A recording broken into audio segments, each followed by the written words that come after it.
नमस्कार, आपका खर्चा आपकी चर्चा, हफ्ता दर हफ्ता न्यूज लॉन्ड्री के साप्ताहिक हिंदी पॉडकास्ट एनएल चर्चा में आप सभी का फिर से स्वागत है।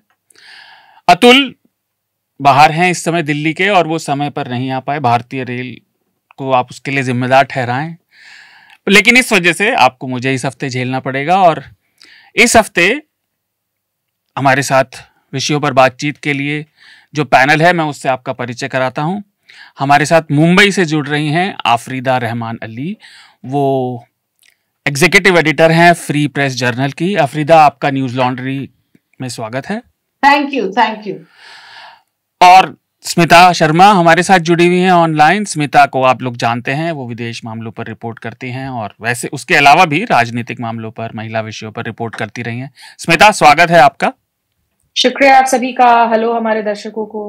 और स्टूडियो में मेरे साथी विकास जांगड़ा हैं। विकास, स्वागत है आपका। और स्टूडियो में हमारे साथ रमन कृपाल हैं, हमारे editor in chief. Hello Raman sir. Hello. तो आज हम विषयों पर बात करेंगे और मेरे साथी विकास हेडलाइन पढ़ेंगे, लेकिन उससे पहले एक दो छोटी छोटी जरूरी सूचनाएं।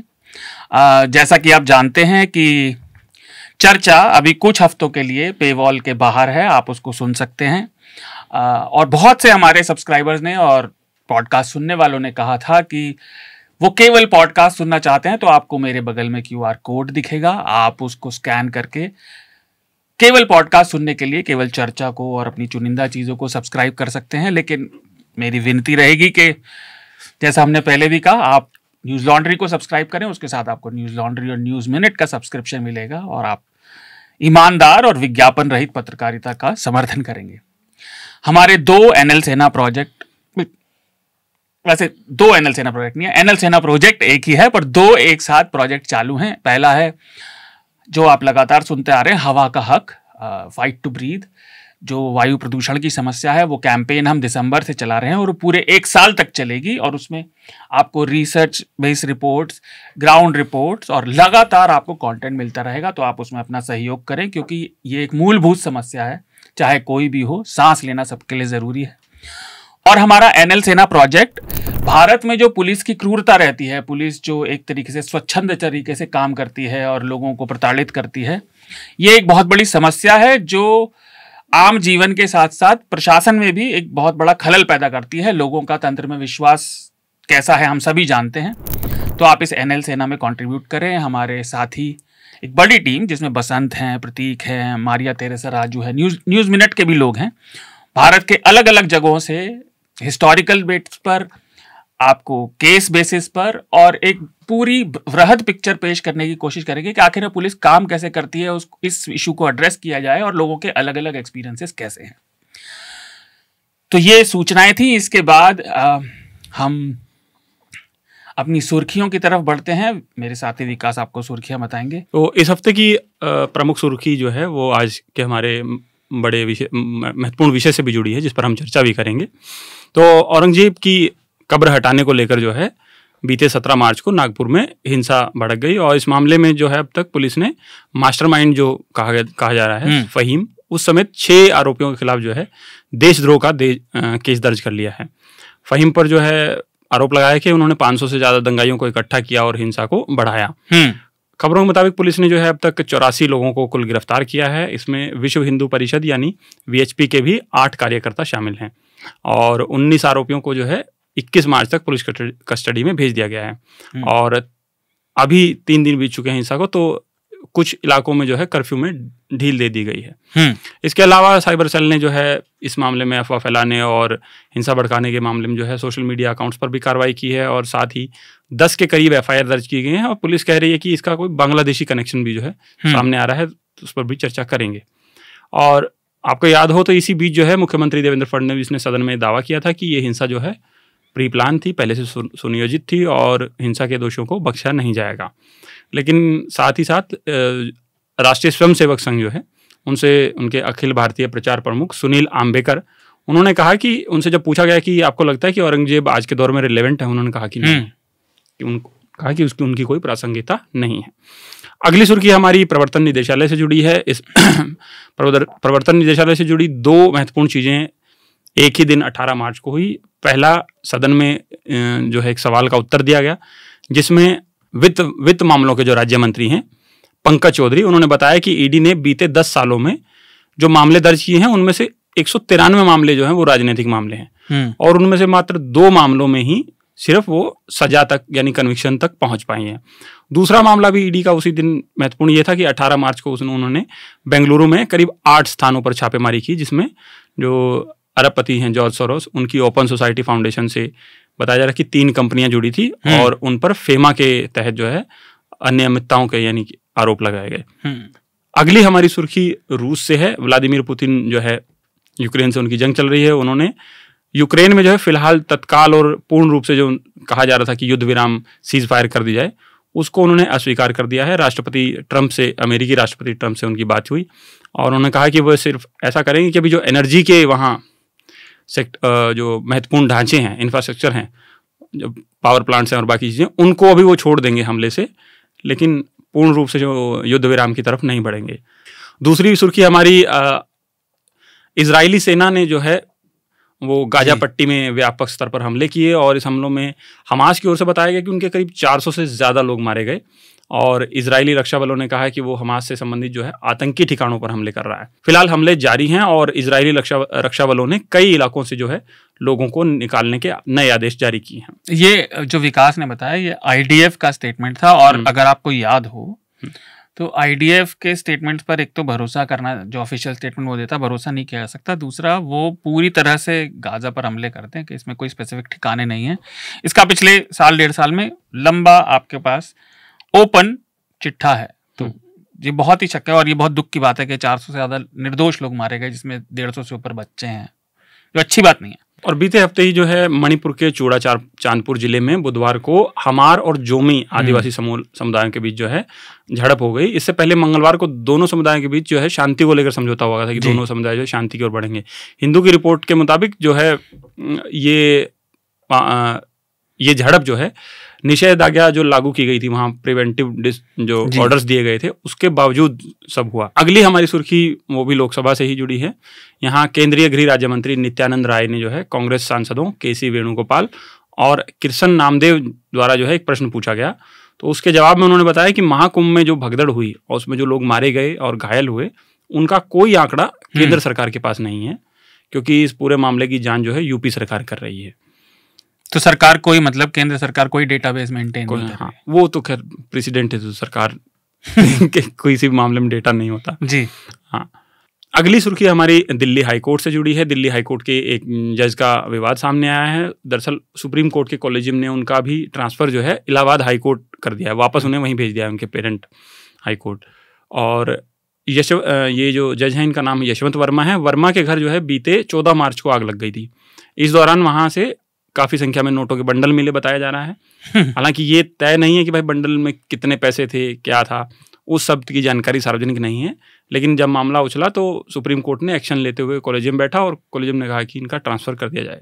लोग इस मामले में तरह तरह की टिप्पणी भी कर रहे हैं। और ये भी जितनी भी लीगल वेबसाइट्स हैं और जो आम बात है उसमें ये कयास लगाए जा रहे हैं और ये एक्सपेक्टेशन है, और इसको किसी ने नकारा नहीं है कि उन पर और भी मामला दर्ज होने के पूरे चांसेस हैं, उन पर मतलब कार्रवाई होगी। फिलहाल उन्हें यहाँ से ट्रांसफ़र कर दिया है और उन पर और जांच बैठ सकती है। अगली सुर्खी हमारी चुनाव आयोग से जुड़ी है। सुप्रीम कोर्ट के हस्तक्षेप के बाद चुनाव आयोग मान गया है कि वो जो बूथवार जो है वो डेटा जारी करेगा, क्योंकि इस तरीके के आरोप आ रहे थे कि चुनाव आयोग जो है बाद में डेटा जारी करता है और फिर जो फाइनल डेटा जारी करता है उसमें बहुत ज़्यादा अंतर होता है और इस बीच कुछ आंकड़ों का हेरफेर जैसे आरोप लग रहे थे। तो सुप्रीम कोर्ट में उन्होंने अंडरटेकिंग दी है कि अब वो ऐसा नहीं करेगा। वो हर चरण के बाद, मतलब जैसे 7 चरणों में इस बार चुनाव हुए थे, तो वो हर चरण के बाद जो है डेटा अपलोड कर देगा। नहीं, पहले वो डेटा बहुत त्वरित रूप से, बहुत फटाफट आपको अवेलेबल होता था, जनता को आप जाके ले सकते हैं। लेकिन इस पिछले कुछ चुनावों में वो उतनी तेजी से और एक्यूरेट तरीके से, एक्यूरेसी तो नहीं तेजी से, उसमें एक्यूरेसी की भी बात थी क्योंकि वो जो डिफरेंस आ रहा था, है ना, तो लोगों को उसकी एक्यूरेसी पर भी शक हो रहा था। तो इस चक्कर में लोग कोर्ट गए थे और अब आयोग ने कहा है कि वो पूरा का पूरा डेटा अपलोड करेगा। जब वो अपलोड होगा तो लोग फिर जांच करेंगे कि उसमें डिस्क्रिपेंसी है या नहीं। अगली सुर्खी हमारी नासा से है। आपको पता है कि नासा के जो है 2 अंतरिक्ष यात्री सुनीता विलियम्स और बुच विल्मर वो सुरक्षित धरती पर वापस लौट आए हैं। ये लोग महज 8 दिनों के लिए गए थे, लेकिन तकनीकी समस्या के कारण जो है वो करीब 9 महीने तक वहाँ फंसे रहे। नासा हंस रहे हैं हम, उनका बिल्कुल मजाक नहीं उड़ा रहे, बट देखिए आप 8 दिन के काम के लिए भेजा था, 9 महीने लग गए, तो पता नहीं पैसे ओवर टाइम मिलेगा कि भी नहीं। तो नासा का कहना है कि वो जो है मंगलवार जब पृथ्वी पर लौटे हैं तो उससे पहले उन्होंने पृथ्वी के करीब 4,500 चक्कर लगा चुके हैं और 17,500 मील प्रति घंटा की रफ्तार से वो जो है 12 करोड़ मील की यात्रा तय कर चुके हैं। आखिरी हमारी सुर्खी जो है वो सुप्रीम कोर्ट से जुड़ी है। सुप्रीम कोर्ट ने गुरुवार को दिल्ली हाई कोर्ट के एक फैसले को पलट दिया। सुप्रीम कोर्ट ने कहा कि ऐसा नहीं हो सकता कि किसी जमीन का सरकार अधिग्रहण कर ले और उसके बाद एक प्राइवेट डील बाहर हो जाए, यानी कि सेटलमेंट हो जाए और वो इस चीज का आधार बन जाए कि अधिग्रहण रद्द किया जा सके। ये मामला जो है दिल्ली के नरेला में एक जो है सरकारी अनाज मंडी से जुड़ा है। यहाँ अनाज मंडी की स्थापना के लिए भूमि अधिग्रहण किया गया था। उसके बाद एक महिला ने दावा किया कि उनकी कुछ जमीन है और दिल्ली हाई कोर्ट में ये केस गया और उसके बाद महिला और सरकार के बीच जो समझौता हो गया बाहर। और एक सुर्खी विकास ने जो आपको सुर्खियां बताई, उसके बाद एक सुर्खी मैं जोड़ देता हूं कि इलाहाबाद हाई कोर्ट के एक जज हैं राम नारायण मिश्र, और उन्होंने एक फैसला दिया इस हफ्ते जिसमें उन्होंने कहा कि एक माइनर का केस था जिस पर कम से कम जो भी दो जिनके पास थोड़ी सी भी अकल है वो मानेंगे कि वो सेक्सुअल असॉल्ट था और अटेम्प्ट टू सेक्सुअल असॉल्ट था, लेकिन उनका कहना था कि to molest the breast of the girl और to break the string of her salwar, मतलब उसके पजामे का नाड़ा तोड़ दिया और उसको मोलेस्ट किया और उसको पुल के नीचे का प्रयास किया, दिस इज नॉट इनफ, ये काफी नहीं है ये कहने के लिए कि आरोपी ने बलात्कार करने का, मतलब उसकी बलात्कार करने की इच्छा थी, which is very strange to me. और ये हेडलाइन मैंने आखिर में इसलिए रखी क्योंकि मैं चाहता हूं सभी लोग, और इस पैनल पे 2 महिलाएं भी हैं, वो अपनी इस पर संक्षिप्त टिप्पणी जरूर दें। तो आफरीदा, सबसे पहले मैं आप ही से पूछना चाहूंगा, ये कम से कम देखिए महिलाओं के विषयों को कहीं ज्यादा गूढ़ता से समझती है, लेकिन कम से कम मेरे मत में एक बहुत ही अजीब सा कमेंट था जज के द्वारा। आपका इस पर क्या मत है? और ये पहली बार नहीं है, आप देखिए कई सारे इस तरह के जजमेंट्स रेप केसेस में पहले भी आए हैं। और बहुत चौंकाने वाली बात है कि आप देखिए, पहले हम इससे चौंक जाते थे कि जज ये कह रहा है कि आप रेपिस्ट से कह रहे हैं कि आप लड़की से शादी कर लीजिए, as if that was not bad enough. Today you are in a situation, हमें समझ में नहीं आ रहा है कि पॉक्सो के होने के बावजूद, इतनी डिटेल में चीजें होने के बावजूद ऐसा कैसे हो सकता है कि किसी जज ने ये कह दिया कि groping of breast can not does not amount to rape. एक चीज तो डेफिनेटली है, अगर हम थोड़ा माइंडसेट्स पे जाए, इस पूरे डिस्कशन को उस नजरिए से देखें, तो कहते कि the patriarchy is so deeply entrenched. मतलब हमारी सोसाइटी में ये एक पावर गेम है। और एक तो गुस्सा तो आता ही है सोच के कि एक जज के लेवल पे बैठा हुआ आदमी ने इस तरह का बयान दिया है। हर चीज को, हर जजमेंट को एक प्रेसिडेंट के हिसाब से लिया जाता है लोअर कोर्ट्स के लिए। अब सोचिए कितना डैमेजिंग है ये। इसके अलावा मैं इस बारे में यही कहूंगी कि इट्स एन आई ओपनर कि जो लोग ऐसे ऐसे पद में बैठे हुए हैं, if they are so insensitive, आप क्या ही उम्मीद कर सकते हैं बाकी समाज से। कहा हम वो रेप कल्चर को रिस्ट्रिक्ट करने की, अरेस्ट करने की बात कर रहे हैं, और यहाँ एक हाईकोर्ट जज ये कह देते हैं कि इतने साल की बच्ची को even if you grope her breast it does not amount to rape, because शायद उनके माइंडसेट में ये तो बच्ची है। But the problem is this whole thing about intrusion into your bodily integrity. I can not understand कि जज level के आदमी को वो मेच्योरिटी क्यों नहीं है to understand that intrusion into your bodily integrity, this sort of a transgression, how can you factor in age and say, oh, but बच्ची थी, वो कैसे रेप हो सकती है? I mean, this is the most ridiculous thing. I still haven't wrapped my head around it. I read it this morning, and I could only feel extremely distressed that Indian judiciary के अंदर responsible positions में ऐसे लोग हैं और ऐसे mindset के लोग। जी स्मिता, मैं आपकी भी टिप्पणी चाहूंगा इस पर एक छोटी सी बात मैं मेंशन करना चाहता हूं कि जस्टिस मिश्रा ने ये कहा कि लड़की को ग्रोप करना, ब्रेस्ट को, उसके सलवार का नाड़ा तोड़ना और उसको पुल के नीचे खींचना, ये भी निश्चित नहीं करता कि ये बलात्कार का प्रयास था. This was not even an attempt, which is a strange thing to me. Smita? नहीं, निश्चित रूप से देखिए, ये तो मतलब उस लड़की के साथ क्या अगर निर्भया जैसा कांड हो जाता तो उसके बाद ही क्या वो रेप होता? अगर, और कोर्ट कानून जो है वो हम समझते हैं कि वो एविडेंस के आधार पर काम करती है, वो इमोशन के आधार पर काम नहीं करती है. लेकिन अगर ये जज साहब के घर में अनफॉर्चुनेटली अगर किसी यंग लड़की के साथ, किसी माइनर के साथ होता, क्या ये डेफिनेशन वही रहता या इसकी परिभाषा बदल जाती? और वो भी ये समझते हुए कि आप जिस चेयर को ऑक्यूपाई कर रहे हैं, जहां से आप जजमेंट्स दे रहे हैं, एक ऐसे देश में आप जजमेंट दे रहे हैं जहां ऑलरेडी हमारी देश की राजधानी को rape capital of the world का जो है बहुत ही अनफॉर्चुनेट टैग हासिल है, जहां इतने दुष्कर्म हो रहे हैं, जहां इतनी प्रताड़नाएं हो रही हैं और इतनी सेक्सुअल असॉल्ट्स की केसेस हर दिन आते हैं, रेप केसेस की जो संख्या है वो बढ़ती जाती है, उसमें एक संवेदनशीलता, एक जिम्मेदारी तो होनी चाहिए ना कि आप कह क्या रहे हैं और इसको जो अक्यूज्ड हैं या फिर जो लोग इस तरह की क्राइम्स करना चाहते हैं वो आगे चलकर कैसे इस्तेमाल करेंगे, कैसे इसको जो है अपने हक के लिए इस्तेमाल करेंगे. तो ये तो वही बात होगी भाई कि इस देश में जो है इज्जत है आसाराम की, राम रहीम की, जिन लोगों को आप हर दूसरे दिन आप पेरोल देते रहते हैं. बिल्किस बानो के साथ जो होता है, उनके जो कन्विक्टेड क्राइम के लोग थे वो बाहर निकलकर जो है उनको मालाएं पहनाई जाती हैं. तो this rot really runs deep and not only deep, ये जो सड़न है ये इतनी ज्यादा इसकी जो बदबू फैली हुई है और मुझे लगता है कि लोग इसेंशियली वो पेट्रियार्की के साथ साथ असंवेदनशीलता जो है, उनकी असंवेदनहीनता जो है वो भी बार बार जब नजर आती है, वो भी एक जज के पोजीशन में, एक आप सिंगल जज जब आप बेंच की बात कर रहे हैं, तो ये उम्मीद ना बहुत कम हो जाती है कि इस देश में कभी भी एक सीरियस रेजोल्यूशन होगा when it comes to the issue of women safety. जो लोग इसका मसला उठाएंगे, आप उनको कह देंगे कि भाई आप एंटी नेशनल हो, आप भारत को बदनाम करते हो. इतने इंसिडेंट्स होते हैं जहां विदेशी टूरिस्ट आ रही हैं, ब्लॉगर्स आ रही हैं. अभी आपने देखा कर्नाटक में हम्पी में क्या हुआ, इतने हीनस क्राइम्स हो रहे हैं. इस तरह के मामले में जब विदेश जाती हूँ शार्दुल, हम लोगों के साथ में जब हम सिक्योरिटी मीटिंग्स में जाते हैं, जहां हम विदेश नीति की बात करते हैं, नेशनल सिक्योरिटी की मीटिंग में बात करते हैं, क्यूएनए में जिन दो मुद्दों पर सबसे ज्यादा सवाल आते हैं हमारे पास, वो भारत के विश्व गुरु स्टेटस को लेकर नहीं आते हैं, वो भारत के वजनदार पासपोर्ट को लेकर नहीं आते हैं. वो सवाल होते हैं महिलाओं की सुरक्षा को लेकर और वायु प्रदूषण के मसले को लेकर.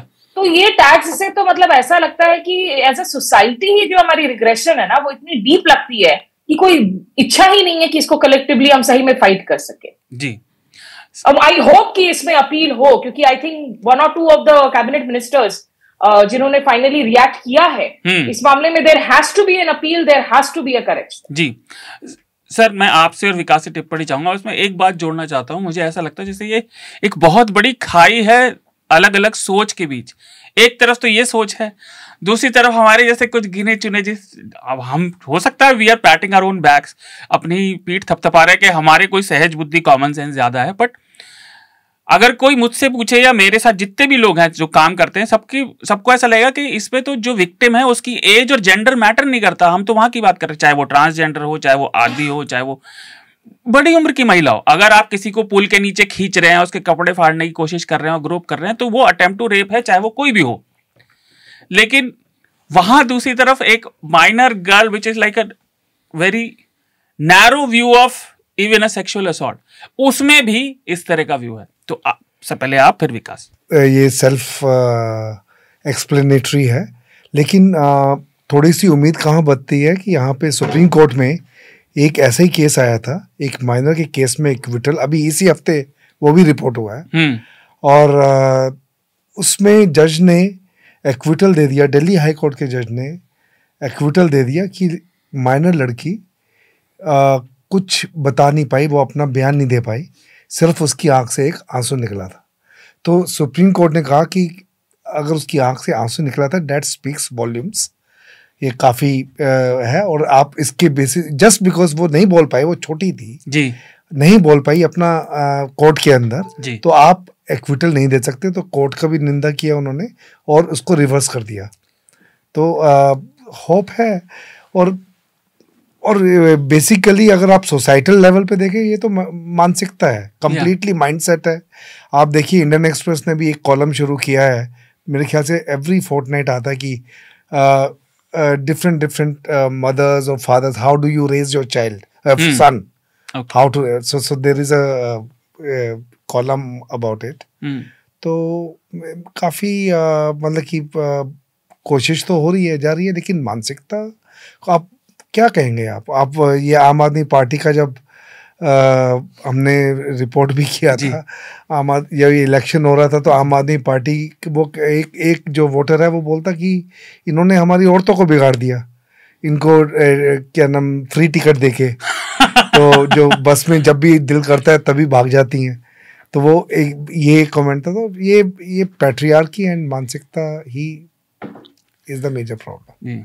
विकास, पितृवादी सत्ता के अलावा उसके साथ मैं सिर्फ एक बात ऐड करना चाहूंगी रमन जी को कि जब यहाँ पे पेट्रियार्की की एक गहरी मानसिकता की प्रॉब्लम है ही, लेकिन इसमें लगता है कलीजियम्स को आज एक के बाद एक जुडिशरी की जो इनर क्राइसिस है ना, कि आप लोग किस तरह के जजेस की एलिवेट कर रहे हैं, क्योंकि एक आम आदमी का इस तरह का बयान आना और एक जज का बयान आना अपने आप में वो बहुत डिफरेंट हो जाता है। उस जज की एलिवेशन, इस जज की एलिवेशन किस बेसिस पर हो रही है जो इस तरह की रूलिंग दे रहा है। तो कलीजियम्स और हायर जुडिशरी को सोचने की जरूरत है। आज करप्शन का मामला हुआ है एक जज के खिलाफ, विकास ने अभी पढ़ा, हमारी हेडलाइंस का पार्ट था, नोट मिले, हालांकि उसमें हो सकता है कि पता नहीं कोई और एंगल हो, क्या उनको फंसाया जा रहा है, नहीं फंसाया जा रहा है, लेकिन कोलिजियम्स और हायर जजेस को, सुप्रीम कोर्ट को सोचना होगा कि हमारे जो जजेस की एलिवेशन हो रही है, जिस जज साहब ने वो क्या बयान दिया था ना कि पीकॉक के आंसू से, मोर के आंसू से प्रेग्नेंट हो जाते हैं, उसका तो मैं इस्तेमाल करता हूँ जजों में। तो मुझे समझ में नहीं आ रहा है, ये लोग भले ही सोसाइटी से उत्पन्न हुए हो, लेकिन आपको इस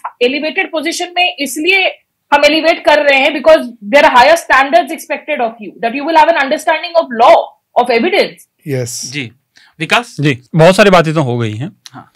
पर मैं उसको इस तरीके से देखता हूँ कि इन दिनों ऐसा लग रहा है कि जैसे जुडिशरी और पॉलिटिशियन जो है ना उनमें ज्यादा फर्क नहीं रह गया है। अच्छा। कि जैसे एक अच्छा पढ़ा लिखा पॉलिटिशियन और एक पढ़े लिखे जज में अंतर मैं इसलिए नहीं देख रहा हूँ कि जैसे अपराध की कोई भी, जब मैं पढ़ रहा था तो 4 स्टेज होती हैं कि पहले आप मेंसरी आपका दिमाग तैयार होता है, फिर आप उसकी प्लानिंग करते हैं, फिर आप उसको जो है प्रयास करते हैं कि भाई अब ये काम कर लिया जाए, मान लीजिए चोरी ही करनी है या जैसा यहाँ हो रहा था, और फिर होता है कि आपने वो ऑफेंस कमिट कर दिया। अब जज साहब जो है वो पॉक्सो पढ़ के वो कह रहे हैं कि पॉक्सो में जो लिखा है उसमें लिखा है कि पेनिट्रेशन नहीं हुआ है, तो इसलिए जो है क्योंकि पेनिट्रेशन का कहीं वो सबूत नहीं मिला है तो हम इसको वो अटेम्प्ट टू रेप नहीं मानेंगे। मैं कह ही रहा था सहज बुद्धि। हाँ, सहज बुद्धि। तो वो एक दिक्कत है। तो वो राजनेता भी तो अक्सर ऐसा ही करता है कि अच्छा ये बताइए कानून में कहाँ लिखा है। सहज बुद्धि, विवेक और नैतिकता को मानते नहीं वो जी। और इस बारे में हमारे पैनल में ज़्यादातर लोगों ने बता ही दिया। तो इसलिए मैं कह रहा हूँ कि मुझे लग रहा है कि जुडिशरी और राजनेताओं के बीच जो है ना वो बस यही फर्क हो गया है कि वो एक एलिवेटेड पोजीशन पे बैठे हैं। जी, मैं एक बात इसमें जोड़ना चाहूंगी, इट्स वेरी इंपॉर्टेंट, क्योंकि बच्चों का जो मामला है ना ये बड़ा सेंसिटिव है। आप देखिए बच्चों के रेप होते हैं स्कूल में, इस तरह के सेक्सुअल असॉल्ट्स होते हैं। आप नोटिस करिएगा जैसे उदित नारायण का केस हुआ तो उनका ये कहना है मेरी बेटी जैसी उम्र की, मैं बाप जैसे उम्र का, तो it's an extension of the same mindset. उनको लगता है they can take these privileges or liberties। yes, मतलब आप ये लिबर्टी ले सकते हो, मेरी तो बेटी जैसी है तो आप कहीं भी हाथ लगा सकते हो। ये जो एक माइंडसेट है ना, I am afraid this is what it is. I mean whether it's the same mindset. जज का भी I would have to say perhaps he is also coming from there. तो बच्ची के साथ कैसे आप इसको रेप कैसे कह सकते हो? एक होता है to be purely academic, go by the book, but एक होता है to understand. That's why I feel so many of these cases you can not even, अब कितना ही आप लॉ को बदल लोगे और उसको रिफाइन करते रहोगे, मॉडिफाई करते रहोगे, somewhere we depend on the जज and the wisdom of the court to understand, because intention is such a crucial part of criminality, establishing criminality। तो कहीं ना कहीं उस पे जाना चाहिए, सिर्फ आप material evidence और उस पे, because then you are setting such a wrong precedence। अब ये कहने का मतलब हो गया फिर then Udit Narayan is also correct, all those Me Too guys who has taken such liberties ये कह के कि मैं तो बाप की उम्र का हूँ, ये तो बच्ची है, वो सब सही हो जाएंगे फिर नहीं। So there's a very big risk, and also children in school, we have to मैं सिर्फ ये कह रहा था, तकनीकी पॉइंट ऐड करना चाह रही हूँ शार्दुल, जो मुझे लगता है दर्शकों जिन्होंने ये डिटेल्स नहीं पढ़ी हैं उनको ये भी समझना होगा, ये मामला एक्चुअली अभी फ्रेश मामला नहीं है, ये मामला है पुराना मामला। हाँ, कासगंज कोर्ट ने इस मामले में जो है अक्यूज के खिलाफ कुछ ऑर्डर्स दिए थे, जिसके खिलाफ जो अक्यूज है वो हाई कोर्ट गया था। लेकिन इस मामले में अगर आप देखें उस औरत का क्या कहना है जिसकी बच्ची के साथ ये हुआ है, उनका कहना है कि वो अपने गांव जा रही थी, जब उनके गांव के 2 युवाओं ने जो है, ये 2021 में शायद मसला था, कि ऑफर किया कि हम गांव छोड़ देते हैं, जब लड़की के साथ ये हादसा हुआ। और इस मामले में ये कहा जाता है कि ट्रैक्टर पर 2 लोग आ रहे थे, उन लोगों ने इस बच्ची की चीख पुकार सुनी, उसकी वजह से ये 2 यूथ भागे। तो ये जो पॉक्सो की भी टेक्निकलिटी अटेम्प्टेड रेप नहीं मान रहे हैं, तो वो अगर ट्रैक्टर पर 2 लोग नहीं आते तो फिर तो इस बच्चे के साथ रेप पूरा हो ही जाता है ना, उसे आप कौन रूल आउट कर सकता है? नहीं, दैट इज राइट। और मैं इस विषय को क्लोज करेंगे, फिर अपने मेन विषय की तरफ बढ़ेंगे। एक लाइन जोड़ दूं सर।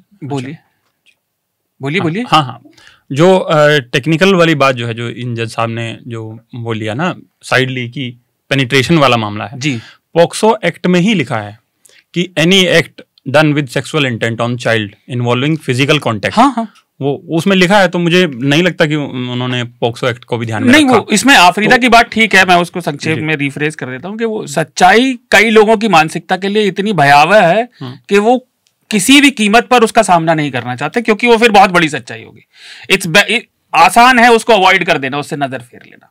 खैर, हम अपने मेन विषय की तरफ बढ़ते हैं क्योंकि आफरीदा को जाना भी है जल्दी। तो श्रोताओं को याद होगा, और नहीं अगर याद होगा तो मैं बता देता हूँ, पिछले हफ्ते ये औरंगजेब वाला मामला, छावा पिक्चर के बाद उसकी ऐतिहासिक वैधता, वो कितना गलत था, कितना खराब था, कुछ लोग कह रहे हैं कि वही वो प्रशासक था। इस पर हमने विस्तार से बात पिछले हफ्ते की थी। हमारे साथ एक इतिहासकार भी थी, उनसे भी बात हुई थी, हम सब ने अपने अपने मत रखे थे। लेकिन इस हफ्ते, जैसा विकास ने आपको हेडलाइन में बताया, दंगा भड़क गया नागपुर में। और दंगा तो भड़का ही, लेकिन उसकी इस पृष्ठभूमि में फिर राजनीतिक रोटियां भी सेकी गई, उसके आरोपी भी पाए गए, और फिर से ये बात उठी कि वो कब्र हटा दी जाएगी वहां से। कब्र हटेगी कैसे?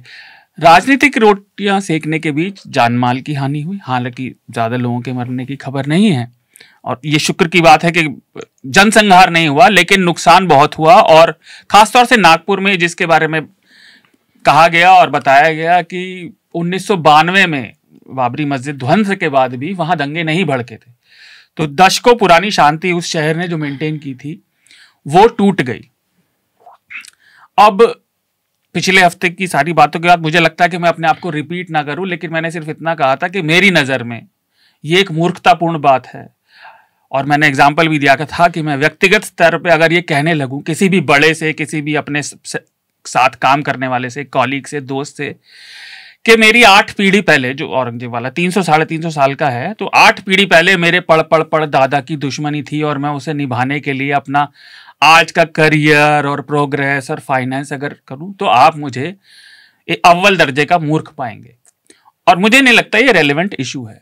लेकिन अब ये दंगा भड़क गया है, तो ये बात कहनी जरूरी है कि ये आश्चर्य की बात है कि जो बात मराठा साम्राज्य में नहीं उठी, जो औरंगजेब के मरने के करीब 90-100 साल तक रहा, आजादी के पहले नहीं उठी, उसके बाद कुछ खास महत्व की नहीं रही, जब सांप्रदायिक जो तनाव अपने चरम पर था, वो आज सरकार के लिए प्रदर्शन और दंगों का विषय बन गई है। ये एक विचित्र सी सिचुएशन है।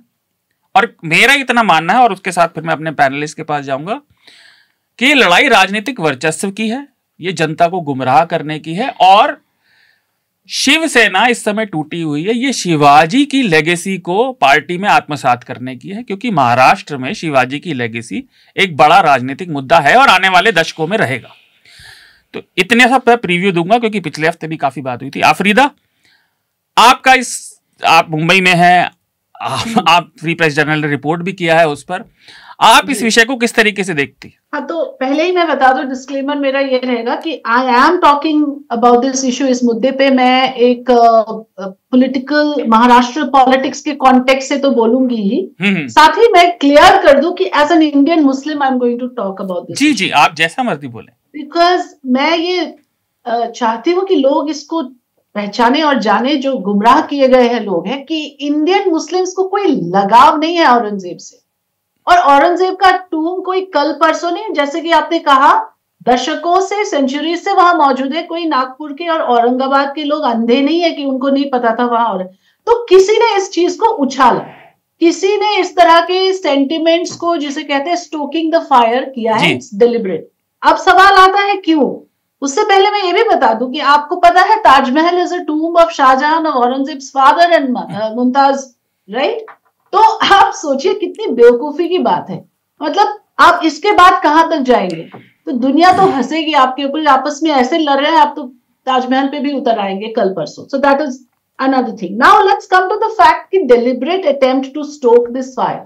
नागपुर जैसी जगह में जहां आरएसएस हेडक्वार्टर है, जहां आपके union minister Nitin Gadkari, Maharashtra chief minister Devendra Fadnavis का होम टाउन है, ऐसी जगह पे ये चीजें होती है। First of all the government, जो स्टेट गवर्नमेंट है, उनकी जिम्मेदारी बनती है, उनको रिस्पॉन्सिबिलिटी लेना चाहिए कि वहां राइट्स क्यों हुए। आपके पास इंटेलिजेंस नहीं था, आपके पास लॉ एंड ऑर्डर कंट्रोल करने का जो जिम्मेदारी है वो स्टेट का है। तो सबसे पहली बात तो state has to take responsibility for these rights breaking out. Deliberate attempt, arresting so many people, अब सेडिशन लगाया जा रहा है, वो सब ठीक है। अब देखिए, जो अगर हम इनिशियल इस राइट के जो मोमेंट्स पे जाए, तो बजरंग दल और वीएचपी एक प्रोटेस्ट कर रहे थे। उनका मांग ये है कि औरंगजेब के टूम को हटाया जाए। अब किन के खिलाफ वो प्रोटेस्ट कर रहे हैं, कौन हटाएंगे? वो तो डबल इंजन का सरकार है यहाँ पे। अब बेशक हटाइए, बेझिझक हटाइए औरंगजेब के टूम को। मोदी जी के हाथ में पावर है, आर्कियोलॉजिकल सर्वे ऑफ इंडिया के अंदर प्रोटेक्टेड है। हटा सकते हैं तो हटा दीजिए, जड़ से निकाल दीजिए चीजों को। बट इसको नहीं हटाया जाएगा, इसको पकाया जाएगा। क्यों? क्योंकि आप उसके लिए आपको थोड़ा पॉलिटिकल हिस्ट्री में जाना पड़ेगा। क्योंकि महाराष्ट्र में आपको पता है पहले जो लोकसभा का चुनाव हुआ, उसके जो नतीजे आए, और उसके कुछ महीने बाद जो स्टेट के चुनाव हुए, अब दोनों नतीजों में फर्क था। आपको याद होगा कि लोकसभा चुनाव के बाद एमडीए वाज क्वाइट अपबीट कि उनके अच्छे नंबर्स आए। कैसे अच्छे नंबर्स आए? Muslims and Dalits were together in the mandate, मतलब they move to the UBT faction of Uddhav Thackeray. BJP एक ऐसी पार्टी है जो मुझे definitely in my years of observing politics I know that they learn their lessons very quickly. वो जल्दी से कॉर्स करेक्शन करते हैं। अब इसमें उनको क्या दिखा कि अभी हिंदू कंसोलिडेशन इज नेसेसरी, तभी बटेंगे तो कटेंगे, आ गए, एक है तो सेफ है, आ गए। अब उनको पता लगे कि ये जो मुद्दा है ना, इसको पकाना पड़ेगा, नहीं तो this is not a state. Because आगे क्या है कि म्यूनिसिपल इलेक्शंस है। So that is the political angle. But I will reiterate the fact कि एज ये कोई ऐसा नहीं था जो आप I do understand that there were certain divisive elements, there were bigots, there were fringe elements who wanted to fuel the fire. लेकिन उनको भड़काया किसने? किसने भड़का? बिकॉज जो रायट था, जो प्रोटेस्ट था, सपोजिटली पीसफुल प्रोटेस्ट, उसमें कोई एक ग्रीन कपड़ा जलाया गया जिसमें कलमा लिखा था। कलमा, एक कपड़ा जलाना और एक कुरान को जलाने में बहुत बड़ा फर्क है। तो किसी ने ये आग लगाया कि होली बुक वाज बीइंग डेसिक्रेटेड, वो बहुत बड़ा मुद्दा होता है। वो किसी भी रिलीजन के लिए, और किसी भी, because we are a religious minded society. तो इस तरह के भड़काऊ चीजें जो सोशल मीडिया में फैलाया गया, मुझे लगता है षड्यंत्र है। और इस देश में कई ऐसे तत्व, कई ऐसे एलिमेंट्स हैं जो इस चीज के लिए काम कर रहे हैं, just to keep the divisive politics going, to keep dividing people and purely for political end. But I would like to say कि कोई मुस्लिम समाज इनके पीछे, I have heard comments like why are they rallying behind Aurangzeb. कौन भाई औरंगजेब के behind rally कर रहे हैं? कौन उनके टूम को प्रिजर्व करने के लिए प्रोटेस्ट निकाल रहे हैं? हम तो नहीं निकाल रहे कोई। मतलब this is an entirely created manufactured thing. And I do agree जो आपने कहा कि छावा मूवी के बाद इस मुद्दे को मौका ही मिल गया, जिसे कहते हैं मौका ही मिल गया, मराठा प्राइड, मराठा अस्मिता से जोड़ के इसको पकाने के लिए। एक तो मैं केवल इतना कहना चाहता हूँ, आफरीदा जाएं और अपनी रिकमेंडेशन दें उससे पहले, देखिए ये एक तरह का साइकिल है जिसमें ऐसा लग रहा है कि एक पार्टी दूसरे को भड़का रही है क्योंकि उसे पता है रिएक्शन होगा दूसरी तरफ के समाज से, क्योंकि एक व्यक्ति समझदार होता है, वो तर्कपूर्ण होता है, वो कम से कम अजम्पशन तो यही है कि वो सोच समझ के बात करता है। लेकिन भीड़, कभी भी भीड़ भड़काऊ होती है, भीड़ जज्बाती होती है, भीड़ भीड़ बहुत ज्यादा आवेग में आ जाती है। पर हम बातचीत को आगे मैं रमन सर के पास ले जाऊं।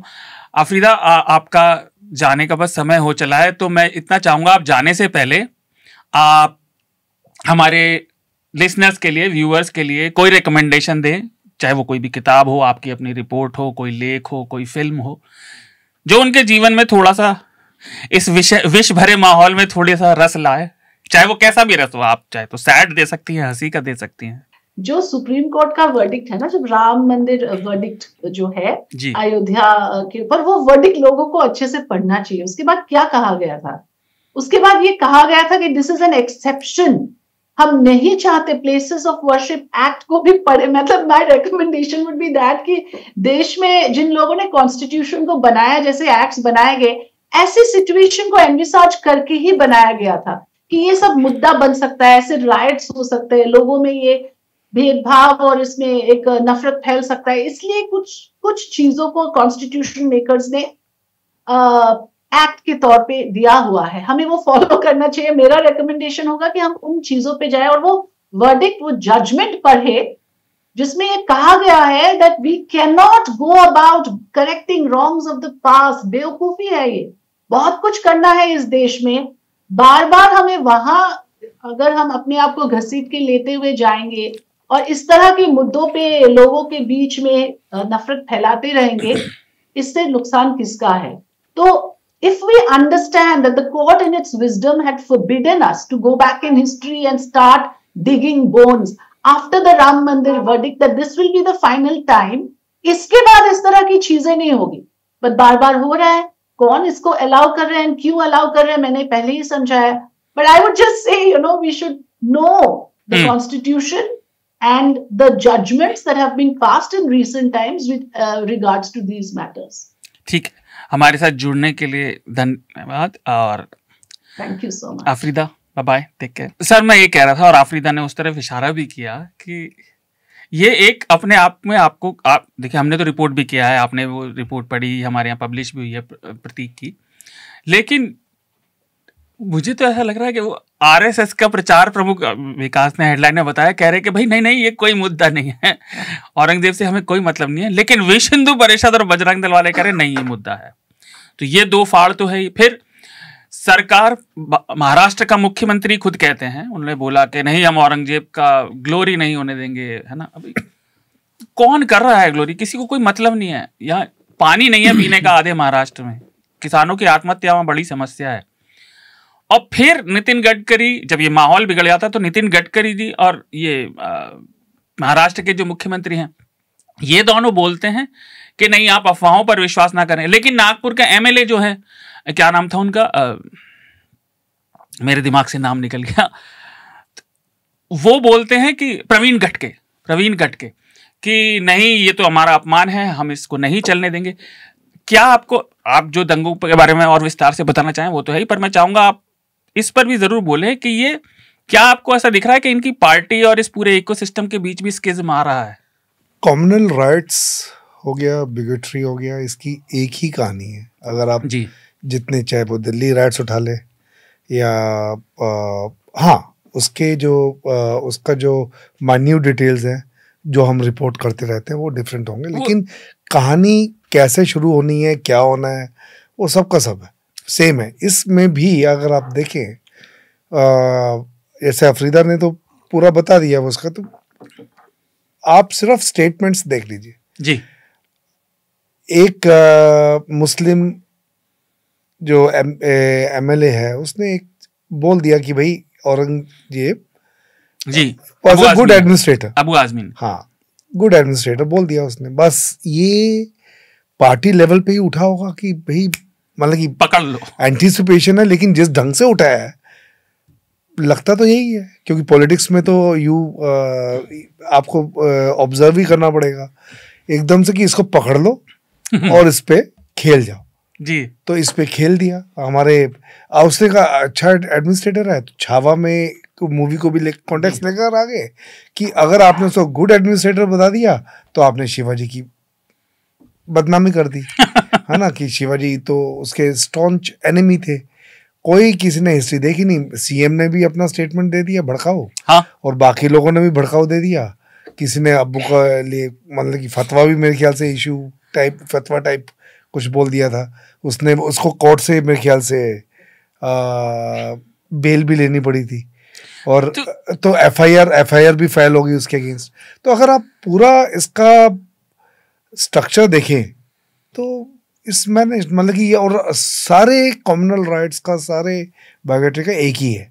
और उसके बाद आप देखेंगे फिर आते हैं कुछ स्टेटमेंट्स जो एसोएच करते हैं, जो सांत्वना देने के लिए, अरे भाई Aurangzeb is not an issue. RSS उसके बाद बोलती है, जब राइट हो गया उसके बाद, सीएम जब राइट हो गया उसके बाद वहां पे बोलती है। तो ये इनका पूरा का पूरा यही है, मतलब कि हर राइट में मैंने यही देखा है, एक ही किताब उस पर नई नई जिल्द चढ़ी हुई। बस स्मिता, एक चीज मैं और जोड़ना चाहूंगा कि मुझे ऐसा लगता है ये स्क्रिप्ट इसलिए भी काम करती है, लगता क्या है ये बात सही भी है, बट मैं आपका व्यू जानना चाहता हूं उस पर, क्योंकि उन्हें पता है कि हमारा समाज अभी भी कई मामलों में पिछड़ा हुआ है, जिसकी वजह से उसके मतलब लाइफ में आस्था का फैक्टर ज्यादा मैटर करता है। क्योंकि ये एक हिस्टोरिकल ह्यूमन कंडीशन में आप रिसर्च भी देखते हैं, लोग जितने ज्यादा समृद्ध होते हैं पर्सनल रूप से, उतना उनको बरगलाना इस तरह की चीजों से मुश्किल हो जाता है। जो सोसाइटी ज्यादा ह्यूमन इंडेक्सिस पे ज्यादा बेहतर करेगी, वहां पे लोगों को इस तरह से इमोशनली भड़काना थोड़ा मुश्किल है। जहां डिप्राविटी होगी, जहां बेसिक चीजों की कमी होगी, वहां भड़काना मुश्किल है। और ये नीडल करना एक तरीके से एक राजनीति का हमारा हिस्सा है जो इस समय सत्ता पक्ष में है, मुसलमानों को भड़काने का वो सीख गया है, क्योंकि वो लगभग 100% श्योर है कि उधर से रिएक्शन आएगा ही। और ये स्क्रिप्ट जैसा रमन सर ने कहा, वो अलग अलग मतलब उसके केवल शब्द बदल जाते हैं, स्क्रिप्ट अलग अलग जगह खेली जाती है। स्मिता, तो इसमें देखिए, एक तो मैं हल्का सा डिफर करती हूँ कि ऐसा जरूरी नहीं है कि डिप्रेविटी होने से ये टूल आसान हो जाता है इस हांडी को बार बार आग में चढ़ाने के लिए। जी। ये प्लॉट आसान हो जाता है, लेकिन ऐसा नहीं है कि सिर्फ डिप्रेव्ड लोगों में ही जो है ये डिप्रेविटी की इश्यू है, जो इंटेलेक्चुअल मेंटल डिप्रेविटी की इश्यू है। आप अगर हिस्ट्री को देखेंगे, सांप्रदायिक भावनाओं को देखेंगे, बड़े बड़े शहरों के बड़े बड़े हाई राइजेस में सबसे ज्यादा आपको नजर आएंगी। बस फर्क ये है कि सड़कों पर पत्थरबाजी करने के लिए उनके बच्चे वहां नहीं होंगे, उनके बच्चे आराम से अमेरिका ब्रिटेन में पढ़ाई कर रहे होंगे। नेताओं के अपने बच्चे जो हैं उस आग में झुलस नहीं रहे होंगे। लेकिन हाँ, जो इंसान दिन में 100 रुपए भी नहीं कमा रहा है, वो जरूर जाकर कहीं आग लगा रहा होगा या आग में जल रहा होगा। मेरा वही मतलब था कि वो लोगों को इस मामले पे सड़कों पर उतारना उनको आसान है, जो जिनके पास साधनों की कमी है। जी, दूसरी बात है, देखिए इसमें कोई शक है ही नहीं कि ये जो पूरा का पूरा प्लॉट है, ये बीजेपी आरएसएस के लिए, भले ही आरएसएस मुखिया बीच बीच में रहकर कुछ भी बात करें जो लगे कि बीजेपी से अलग बात कर रहे हैं, पेरेंट आइडियल ऑफ तो आरएसएस ही है। ये गुड कॉप और बैड कॉप के तहत जो बार बार बयान दिए जा रहे हैं कि मैं अच्छा पुलिस, तुम बुरे पुलिस, मैं अच्छे से तय करता हूं, ये जेकिल एंड हाइड वाली पर्सनालिटी जो है बहुत दिनों तक आप फूल नहीं कर सकते हैं। सिंपल सी बात है, इस देश में जो हिंदू राष्ट्र प्रोजेक्ट के तहत जो सबसे बड़ा प्रोजेक्ट है वो ये है कि इंडियन मुस्लिम्स का सब्जुगेशन करना, उनको सेकंड क्लास सिटीजन या थर्ड क्लास सिटीजन का दर्जा देना, और उसके लिए उनको आप भड़काते रहिए। जब वो रिटेलिएशन आ जाएगा तो आप मसल माइट का इस्तेमाल करेंगे और आप कहेंगे देखिए हम विंडिकेटेड हैं, हम सही हैं, ये लोग तो हिंसा की राह चुन रहे हैं। तो ये एक जो प्लॉट बना हुआ है भाई, जो बच्चे छावा जाकर देख रहे हैं हॉल में, ज़ॉम्बी की तरह जेंजी वाले स्क्रीन को देखकर इमोशनल हो रहे हैं, स्क्रीन फाड़ रहे हैं, चीख रहे हैं, चिल्ला रहे हैं, क्या आप लोगों ने इतिहास के पन्नों को पलटा है? क्या सीरियस इतिहासकार की किताबों को उठाकर पढ़ने की कोशिश की है? वो एक वर्क ऑफ आर्ट है, वो एक वर्क ऑफ सिनेमैटिक एक्सपीरियंस है। अगर आपको ये नहीं पता कि औरंगजेब की कब्र पर जाने वालों में दरअसल खुद संभाजी का बेटा शाहू जी भी था। जब मराठा डिनेस्टी ने ही, मराठा रिजीम ने ही इनके इस कब्र को, और वो मकबरा भी नहीं है, उसमें कोई उसमें कंस्ट्रक्शन भी नहीं है, वो आर्कियोलॉजिकल सर्वे ऑफ इंडिया के तहत जो है संरक्षित है। वो एक सूफी श्राइन है जहां पर उसकी एक अनमार्क्ड ग्रेव है। सूफी श्राइन भी नहीं बोलूंगी मैं, अनमार्क्ड ग्रेव बोलूंगी। सूफी श्राइन तो उनके जो खैर वो नहीं, वो कंपाउंड सूफी का, वो कंपाउंड सूफी। हाँ, उसमें जो है वो है, लेकिन उनका अपना जो अनमार्क्ड ग्रेव है, तो उसमें जाकर जब मराठा डिनेस्टी ने जब उसको नहीं हटाया, मराठास ने उस पूरे क्रूरता, औरंगजेब की क्रूरता को तो कोई क्वेश्चन करता ही नहीं है। हमने जब स्कूल में टेक्स्ट बुक पढ़े, हमेशा जो एग्जांपल्स दिए जाते थे कि cruel leader, brutal leader Aurangzeb है, अच्छे लीडर्स में हम अकबर की गिनती करते थे, अच्छे लीडर्स में हम शाहजहां की गिनती करते थे जो पेट्रन्स ऑफ आर्ट रहे थे। तो ये तो ऐसा किसी ने भी नहीं किया है वैलिडेशन, जिस बात का आफरीदा जिक्र कर रही थी कि औरंगजेब जो है महान नेता थे, ये कोई बोल रहा हो। लेकिन सबसे बड़ी जो जरूरी बात है लोगों को समझने की, भाई आप इतनी सदियों के बाद आप जब ये ग्रेव्स को बार बार उठाने की कोशिश करते हैं, नुकसान इसमें सिर्फ और सिर्फ हम ही लोगों का है, हमारे पोटेंशियल का है, क्योंकि आप इतिहास को बदल नहीं सकते। आज की तारीख में योगी आदित्यनाथ जो बयान दे रहे हैं कि भाई जो इन्वेडर्स हैं उनकी आप गुणगान नहीं करेंगे, योगी बयान देते हैं उत्तर प्रदेश में, महाराष्ट्र में बीजेपी के चुनावों में योगी उनके स्टार कैंपेनर थे और उसमें जो है लगातार डिवाइसिव जो है पॉलिटिक्स चल रही थी। इसका पूरा असर देखने को मिलता है। क्या आप इतिहास को बदल लेंगे औरंगजेब की कब्र को हटाकर? नहीं बदल पाएंगे। देवेंद्र फडणवीस जो अभी कुछ देर पहले इंटरव्यूज में कह रहे थे कि हम किसी को नहीं बख्शेंगे, शायद कुछ बीएचपी बजरंग दल के लोग हैं उनके खिलाफ भी केसेस हुए हैं, जो 100 लोग लगभग गिरफ्तार हुए हैं, उसमें कुछ गिरफ्तारियां इनकी भी हुई हैं। अब आप सोशल मीडिया पर जो है आप इसको पूरा आप थोप रहे हैं, लेकिन ये पैटर्न तो ओवरनाइट नहीं हुआ ना, आउट ऑफ वैक्यूम नहीं हुआ।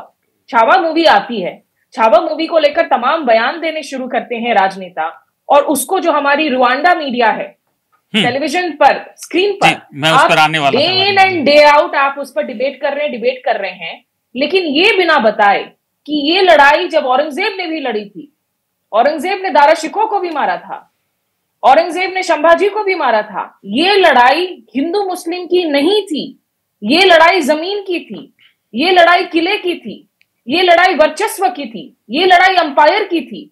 आज आफ्टर सेंचुरीज आप उन लड़ाइयों को आप वापस से कब्र से बाहर निकाल रहे हैं और उनके पूरे पर्सपेक्टिव और फ्रेमिंग को बदल रहे हैं, क्योंकि ये सूट करता है आपके एजेंडे को, जहां आप लगातार मुसलमानों को डीमोनाइज करना चाहते हैं, आप उनकी अदरिंग करना चाहते हैं, और आप बार बार ये बताना चाहते हैं कि इस पूरे देश में हिंदूज हमेशा से कंसोलिडेटेड रहे, हिंदूज हमेशा से एक रहे। अरे हिंदूज हमेशा से एक नहीं रहे भाई, हिंदू साम्राज्य के लोग, हिंदू के जो लीडर्स हैं, उन्होंने आपस में एक दूसरे को मारा है। जी जी। औरंगजेब की सेना में हिंदू शामिल थे, संभाजी की सेना में मुसलमान शामिल थे। आप उसकी नैरेटिव को बदलकर सिर्फ और सिर्फ मुस्लिम्स की सब्जुगेशन और डिमोनाइजिंग करना चाह रहे हैं। तो ये आप इंडिया की 21वीं सदी की भारत में आप एआई की जगह, साइंस की जगह, आप इतिहास से सीखने की जगह, आप इतिहास को सिर्फ इसलिए कुरेद रहे हैं कि आप लोगों को लड़वा सके, मरवा सके और अपने पॉलिटिकल एजेंडे को आप आगे बढ़ा सके। जी, तो लोग ये भूल जाते हैं, विकास मैं आपके पास आऊंगा उससे पहले, कि हमने पिछले हफ्ते मैं यही कह रहा था, विस्तार से बात की थी कि ये सब राजाओं की लड़ाई थी, और आप आज के उसमें देख लीजिए, किसी एक जिले में किसी का बाहुबली का दबदबा होता है तो वो क्या करता है? आपको लगता है जब सूचना क्रांति जब नहीं थी, जब टेलीफोन नहीं थे और पेट्रोल नहीं था, गाड़ियां नहीं थी, तो जिसका राज होगा वो जो मर्जी आए करता था, और वो सब राजा करते थे। अगर आपको ऐसा लगता है नहीं है तो आप इंसानी प्रवृत्ति को ही नहीं समझते। That is not human nature. Abu आदमी के बयान के नेक्स्ट डे मेरे ख्याल से जब एफआईआर वगैरह हो गई, जी, विधानसभा से सस्पेंड हो गए थे। यूपी के जो सीएम है योगी जी, उन्होंने अपना बयान दिया था कि हमारे राज्य में किसी की हिम्मत नहीं है कि कोई ऐसा कर दे। तो आई मीन जस्ट उनके स्टेटमेंट्स देखो, उनके राज्य में हमने अभी पढ़ी तो वो जज ने क्या स्टेटमेंट दिया। पर मैं एक बात और कहना चाहता हूँ, लोग भूल जाते हैं कि केवल हिंदू राजा बटे हुए नहीं थे उस समय, और इसके श्रोता जानते हैं मैं संघ सर्किल में उन किताबों को पढ़ के उस लिटरेचर के साथ बड़ा हुआ हूँ। मुसलमान राजा भी एक नहीं थे, हिंदुस्तान में 5 शाहियां हुआ करती थी। मेन लड़ाई शिवाजी की थी बीजापुर से, आदिल शाही से, निजाम शाही हैदराबाद वाली, फिर कुतुब शाही थी और बरीद शाही थी, और एक वो मुगल राज्य जो सबसे बड़ा था उसे मुगल शाही बोलते थे। तो ऐसा नहीं है कि सब एक थे, सब राजा अपना उल्लू सीधा करने में लगे थे, अपनी ताकत बढ़ा रहे थे। और एक चीज और चलिए उसे बाद में लेंगे, विकास अभी तक आप बोलिए। जो रमन सर ने भी कहा और जो स्मिता जी ने भी कहा, ये अल्टीमेट मतलब उसमें ही कई सारी चीजें हैं, पर उसमें मैं एक नई चीज डाल देता हूँ। जी जी। हमने देखा कि पिछले दिनों नई शिक्षा नीति आई और सरकार ने कंटेंट रेशनलाइज किया। उन्होंने रेशनलाइजेशन का नाम पे ऐसी खबरें आई कि औरंगजेब के नाम का इतिहास जो है हटाया जा रहा है पढ़ाने से, और बहुत सारी चीजें। पर एक चीज अभी भी बची हुई है वहाँ, एनसीईआरटी की 7वीं क्लास की किताब में, वहाँ लिखा है कि अकबर का जब शासन था तो जो हिंदू मनसबदार थे, मनसबदार मतलब आप ये समझ लीजिए कि जो वहाँ के दरबारी थे, जो जमींदार मतलब वेतन लेते थे बकायदा, वो राज्य से मनसबदारी थी। आप उनको आईएएस समझ लीजिए एक तरीके से, जो सरकार से पैसे लेते थे।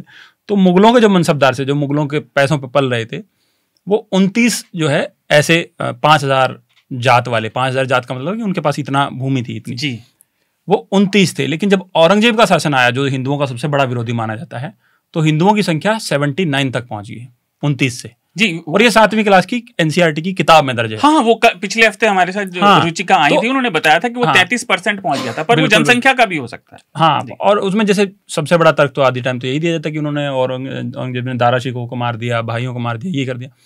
तो संभाजी महाराज, जिनका सबसे बड़ा जिक्र होता है, उन्होंने भी अपनी माँ को मौत की सजा सुनाई थी एक साल बाद ही, उसका भी जिक्र आना चाहिए। इतिहास जो है बड़ा क्रूर होता है उन चीजों में नहीं। इसलिए मुझे लगता है कि जो अम्बेडकर से, सुनील अम्बेडकर आरएसएस से जब पूछा गया, सुनील अम्बेडकर जी से, तो वो शायद इसीलिए बच गए। उनको पता था कि जब कुरेदा जाएगा तो फिर सब कुरेदना पड़ेगा। और इंटरेस्टिंग चीज ये है कि कल मैं जब सर्च कर रहा था तो बीजेपी की वेबसाइट पे एक बुक जो है वो है, हाइपरलिंक है, जादूनाथ सरकार की, जादूनाथ सरकार की, जो औरंगजेब पे उन्होंने ठीक ठाक लिखा है। उसी बुक में से बहुत सारी चीजें हैं। उसी बुक में लिखा है कि शिवाजी कैसे समझौता कर रहे थे औरंगजेब से, जब ये पूरा इनका अभी उत्तराधिकार का युद्ध शुरू भी नहीं हुआ था, और वो बता रहे थे कि हम आपकी छत्र छाया में रहेंगे, आपके खिलाफ विद्रोह ही नहीं करेंगे। जी, तो पर ये औरंगजेब वाली बात, सॉरी आप बात, जी नहीं, औरंगजेब वाली बात हो भी चुकी है। मैं चाहता हूं हम आज के दंगे पे रहें, क्योंकि जान माल की नुकसान आज हो रहा है। इसका एक फैक्टर और है जो हमें मिस नहीं करना चाहिए, नहीं तो फिर आप पर पक्षपाती होने का और आइडियोलॉजी होने का इल्जाम लगता है। एक तो ये, चाहे आपकी आस्था कुछ भी हो, और आप ये जो भावना आहत होने का बिजनेस है, मैं तो हमेशा कहता हूँ ये सबसे बढ़िया बिजनेस है। इसमें कैपिटल चाहिए नहीं होती और रिटर्न बड़ी जल्दी आता है नहीं। भावना आहत होने का बिजनेस हिंदुस्तान में बहुत अच्छा चल रहा है, लेकिन कोई भी आहत भावना आपको दंगा करने का हक नहीं देती, क्योंकि दंगे के जो शिकार लोग हैं वो निर्दोष हैं। जैसे कि मैं पढ़ रहे थे अलग अलग रिपोर्ट्स में, तो एक महिला का जिक्र आता है जो अपनी बेटी को लेकर आ रही थी। अब वो किसी भी मजहब की हो, वो मजहब मानती भी नहीं, उसकी बेटी को खतरा, उनकी जो गाड़ी कमाई है उससे उनके एसेट्स खो जाना। हिंदुस्तान में इंश्योरेंस चलता नहीं, सरकार आपका कुछ है नहीं, इसलिए जो शिकार लोग हैं, असली विक्टिम वो लोग हैं। दंगा, ये प्रोटेस्ट के बाद हिंसा जरा सी भी अक्षम्य नहीं है, उसका कोई एक्सक्यूज नहीं है। दूसरा, इसमें एक और फैक्टर आया जो मिला, एनआईए भी आ गई है, कि भड़काने वाले सोशल मीडिया फैक्टर्स में बांग्लादेशी लिंक पाए गए। तो मैं, स्मिता आप विदेश मामलों पे रिपोर्ट भी करती हैं, मैं इसको इस एंगल से पूछना चाह रहा हूं कि देखिए हमारे आसपास स्थिति बेकार हो रही है। बांग्लादेश पे हमने कितनी बात की पिछले साल भर में, और अब आप सबको हालात पता है। पाकिस्तान में क्या हो रहा है हमें मालूम है, और हिंदुस्तान में इसकी वजह से कहीं ना कहीं ऐसा नहीं लग रहा कि ये सेल्फ फुलफिलिंग प्रोफेसी होती जा रही है, क्योंकि हम इतना डिमोनाइज कर रहे हैं, इतना डिस्क्रिमिनेट कर रहे हैं। We are making it a self fulfilling prophecy. वो हम इतना ज्यादा भेदभाव करेंगे कि वो भेदभाव सच बन जाएगा। अगर वो नहीं भी था, समाज में उतरा हुआ, तो वो उतरने लगेगा। स्मिता, देखिए, जहां तक ये बांग्लादेश लिंक्स का सवाल है, ये we will have to wait for investigation. जी, अभी तक की रिपोर्ट के हिसाब से होते हैं कि नहीं कोर्ट में। ये भी कहा गया कि दरअसल इसकी रूट में जो है 250 लोगों का एक ट्रोल आर्मी है जिसने इस पूरे मामले को शुरुआत की थी। जी। तो एक तो ये इस बात का भी एक और प्रूफ है आज की तारीख में कि किस तरीके से जो ऑनलाइन की वाकये हैं वो रियल लाइफ में स्पिल ओवर होती हैं और उसके डेंजरस कॉन्सिक्वेंसेज होते हैं। तो fake news has real consequences, ये लोगों को समझने की जरूरत है। Hate speech has real consequences, ये लोगों को समझने की जरूरत है। आप अगर ये समझे कि मैं सिर्फ सोशल मीडिया पर एक भड़काऊ भाषण दे रहा हूं, भड़काऊ वीडियो दे रहा हूं, तो वहां तक सीमित नहीं रहेगा। वो आग बनकर जो है घरों को, असली जिंदगियों को अपनी जद में लेगा, अपनी लपेट में लेगा, उनको नुकसान करेगा, तबाह करेगा। वो जंगल की आग की तरह फैल जाता है। बिल्कुल फैलेगा ही, और उसमें जो है फिर कोलैटरल डैमेजेस भी होंगी। ऐसा नहीं है कि एक ही समुदाय के लोग उसमें मारे जाएंगे। और मैं इस बात से भी अग्री करती हूं कि कोई भी जस्टिफिकेशन औचित्य नहीं होता है दंगों को अंजाम देने के लिए, लेकिन मॉब क्योंकि एक फेसलेस होता है, उसको एक हिम्मत मिलती है, वो वहां पर जाकर जो है ऐसे ऐसे कारनामों में हिस्सा लेता है जो शायद एज एन इंडिविजुअल वो कभी करने की ना सोचे। तो एक तो मॉब वायलेंस और मॉब इस पर जो है इसकी अपने आप में जो है बहुत कॉम्प्लिकेशंस हैं। लेकिन मैं ये भी जरूर कहना चाहूंगी कि देखिए हमें लोगों को यहाँ बहुत जरूरी है समझना, मुझे पता है आप लोगों ने इस बात पर चर्चा की थी पिछले हफ्ते। जी। आप इतिहास को लेकर बार बार आप जख्मों को अगर कुरेदते रहेंगे, रिकंसिलिएशन कभी नहीं हो सकती है।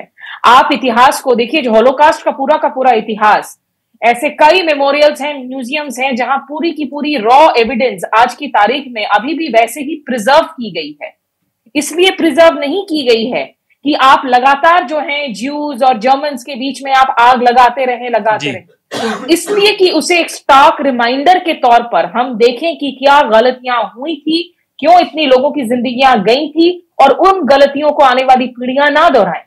कल्चरल रेवोल्यूशन के बारे में अगर लोग पढ़ेंगे 1966 से 76 के बीच में माओ जेडोंग ने जो पूरी की पूरी कोशिश की थी कि अपनी एक पूरी इतिहास को जो है वो मिटाए, और उसके बावजूद उन्होंने रेड गार्ड्स की आर्मियों को जो है तैनात कर दिया।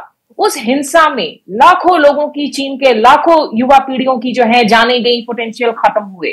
तो आप आगे की ओर अगर सही में आप सोच रहे हैं कि मैं विश्व गुरु हूं, विश्व बंधु हूं, मैं आगे जाना चाहता हूं, या अमृत काल है, आप चुनाव जीत चुके हैं महाराष्ट्र में, आप लोकसभा चुनाव जीत चुके हैं, भले ही रिड्यूस नंबर्स हो। आप लगातार अगर इसी तरह के नैरेटिव्स को हवा देते रहेंगे, रिटेलिएशन होगा। उस रिटेलिएशन का कोई औचित्य नहीं है। इसमें जो हिंदू हैं, जो मुसलमान हैं, जो बांग्लादेशी हैं, जो दोषी हैं, आप उनके खिलाफ वाटर टाइट केस कीजिए, आप उनको सख्त से सख्त सजा दीजिए। जुडिशरी की wheels have to move within a time. एक टाइम फ्रेम के अंदर में अगर इसमें सजा नहीं होती, आप दिल्ली राइट्स के केसेस को देखें, इतने सालों बाद जो है लोगों को जब रिहा किया जा रहा है ये कहते हुए कि पुलिस ने या तो उनको फ्रेम किया, या एक श्रेड ऑफ एविडेंस उनके खिलाफ नहीं मिला, या चार्जशीटें कमजोर थी, तो फिर वो लॉ कानून जो है वो डेटरेंस का काम भी नहीं करती है। एंड जो राजनीतिक दल है वो अपनी पॉट को बॉइलिंग ही रखेंगी ताकि इससे इनको फायदा होता रहे, और ये यहाँ नहीं थमने वाली है जी। ये औरंगजेब को लेकर जो आग फैली है, ये अभी और आग जो है आगे दूसरे शहरों में भी फैलती रहेगी शायद। जी सर, आपकी इस पर कोई आखिरी टिप्पणी? और वही जो मैंने कहा था कि वो सेल्फ फुलफिलिंग प्रोफेसी है, अब एक ऐसा लग रहा है कि इस राजनीति का एक और वो पैदा हो गया है, फहीम खान जिसका नाम आया, माइनॉरिटी डेमोक्रेटिक पार्टी का। तो कुछ और आप जोड़ना चाहें यहाँ पर? नहीं, बहुत सही बोला। अगर इन्वेस्टिगेशन ढंग से चले जी, कुछ करें तो ये आगे के लिए सबको नसीहत होगी, अदरवाइज तो ये तो चलता रहे। जी विकास, आप अंत में कुछ जोड़ना चाहते हैं इस विषय पर? नहीं, स्मिता जी ने बहुत चीज़ें सही कही, बस उसमें यही है कि जब मान ली राइट्स के बारे में हम पढ़ते हैं तो पता नहीं, मैंने अभी तक ऐसा नहीं पढ़ा कि जब जिनके बारे में बात ही कर रहे हैं, मान लीजिए औरंगजेब के शासन, मुगल काल के शासन में, कि उनके शासनकाल में ऐसे राइट्स की हमें चर्चा बहुत कम देखने को मिलती है, क्योंकि वो बहुत ब्रूटली कुचल दिया जाता है, ऐसा है।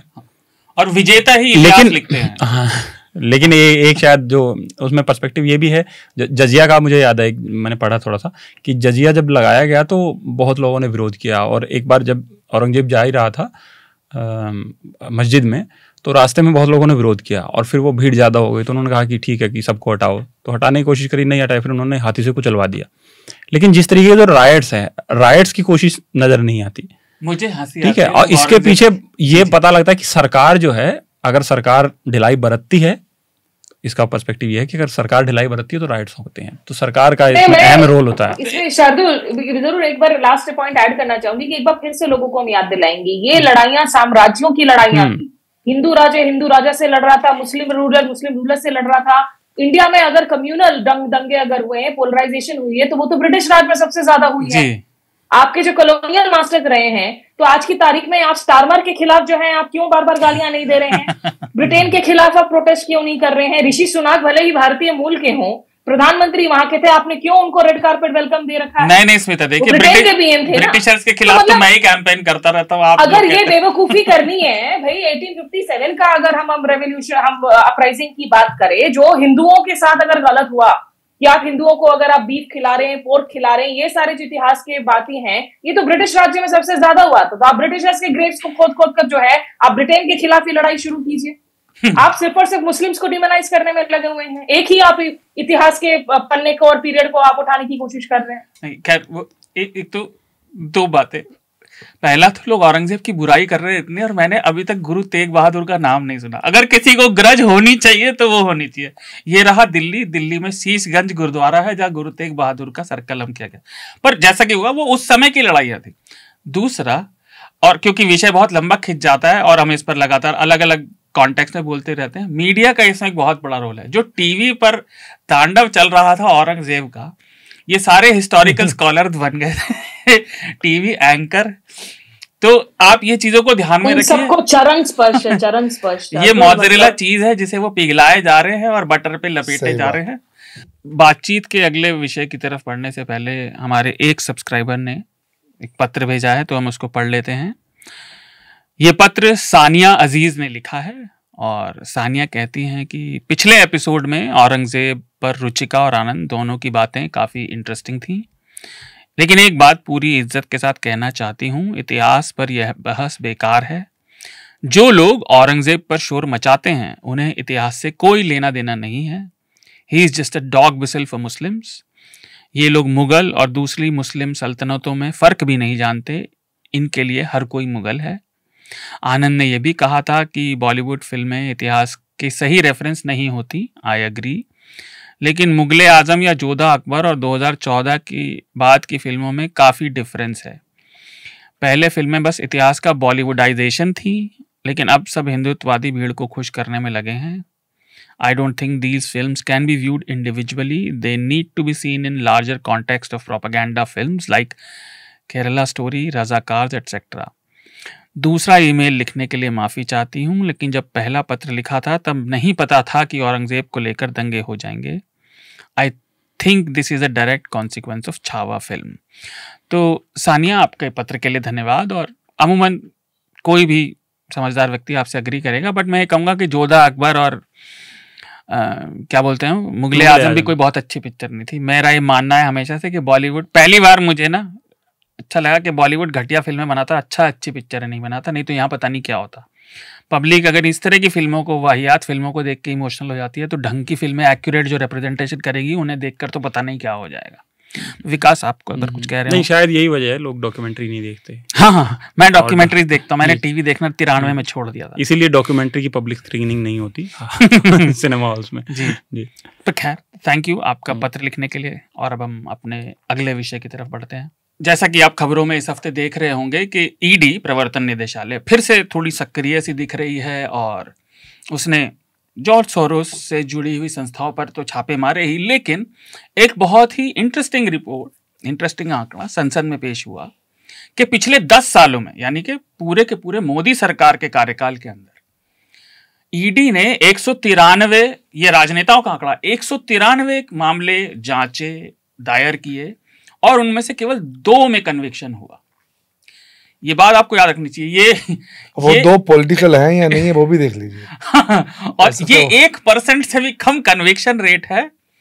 और अगर आपको याद हो तो कुछ महीने पहले सुप्रीम कोर्ट ने कहा था कि ईडी ऐसे बिना बात केवल मामले चलाए रखने के लिए लोगों को जेल में नहीं रख सकती, आपको चार्जशीट फाइल करनी होंगी, आप केवल फिशिंग एक्सपेडिशन, उस समय शब्द यूज हुआ था कि उसके लिए लोगों को फंसा कर नहीं रख सकते। तो और अगर हम न्यूज लॉन्ड्री की बात करें तो हमने भी इस पर रिपोर्ट किया था कि कैसे अलग अलग सरकारी, ये सिर्फ ईडी की बात नहीं थी, पर अलग अलग सरकारी एजेंसियों का उपयोग ऐसा लग रहा था जैसे चंदे से जुड़ा हुआ था भाजपा को मिलने वाले। अचानक केस दायर होता है और वो व्यक्ति परेशानी में आता है और फिर वो थोड़ा सा इधर उधर होकर चंदा देता है और अचानक से मामला सब, उसकी जिंदगी फिर से बाहर आ जाती है उसकी जिंदगी में।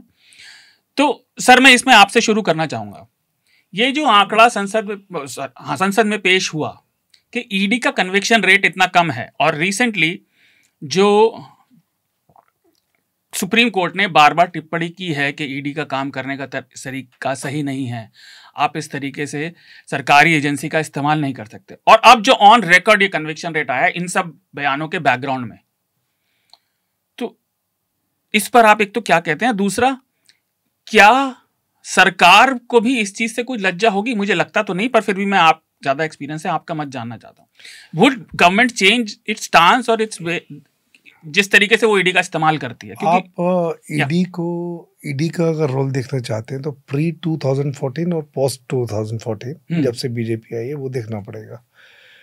ईडी एक तरीके से जो हमारी इन्वेस्टिगेटिंग एजेंसीज है, ईडी है और सीबीआई है, सेंट्रल ब्यूरो ऑफ इन्वेस्टिगेशंस।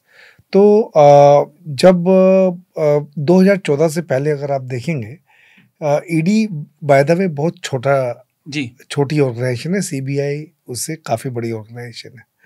तो बेसिकली सीबीआई का पॉलिटिकल यूज़ होता था, लेकिन ईडी का यूज़ इतना नहीं होता था।